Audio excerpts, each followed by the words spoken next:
বোমা বিস্ফোরণে চাঞ্চল্য বড়োয়ায় গতকাল রাত্রে ভোটের বুথ কেন্দ্র লাগোয়া একটি বাড়িতে বোমা বাঁধার সময় ঘটে বিস্ফোরণ। ঘটনায় হাত উড়ে গিয়েছে এক যুবকের। দিল্লি যাবে মেয়েটা শুধু বাজাই বলেছে চালু টিকিটে মেয়েটাকে নিয়ে যাবো আমি গো।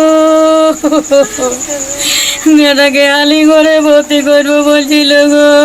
কংগ্রেসের দাবি জখম ও যুবক তৃণমূল কর্মীর সামনে ভোট, আর সেই ভোটে বুথ দখল এবং সন্ত্রাস ঘটানোর জন্য এই বোমা মজুত করা হচ্ছিল। যদিও তৃণমূলের দাবি জখম ও যুবকের সঙ্গে তৃণমূলের কোনো ধরনের সম্পর্ক ছিল না। ভোটের আগে কংগ্রেস রাজনৈতিক ফায়দা হাসিলের উদ্দেশ্যে এই ঘটনা ঘটাচ্ছে। ঘটনা ঘটেছে ওখানে তৃণমূলের দুষ্কৃতীরা বম বাঁধছিল, সেই বম বাঁধতেই বমটা বাস্ট হয়ে যায়।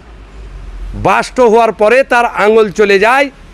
আঙুল চলে যাওয়ার পরে ওখানকার গ্রামের মানুষ পুলিশকে খবর দেয়। পুলিশ যখন পটে পৌঁছায় সেই দুষ্কৃতীকে আর পাওয়া যায় না, সে উধাও হয়ে যায়।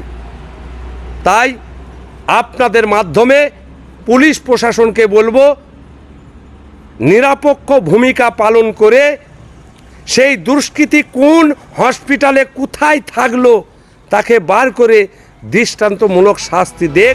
ঘটনায় এখনো পর্যন্ত কোনো গ্রেফতারির খবর নেই। গ্রামে সৃষ্টি হয়েছে চাপা আতঙ্কের পরিবেশ। আজ সকালে 11টা থেকে গ্রামে চলছে পুলিশ এবং কেন্দ্রীয় বাহিনীর টহলদারি। Bureau report, TV7 Bangla.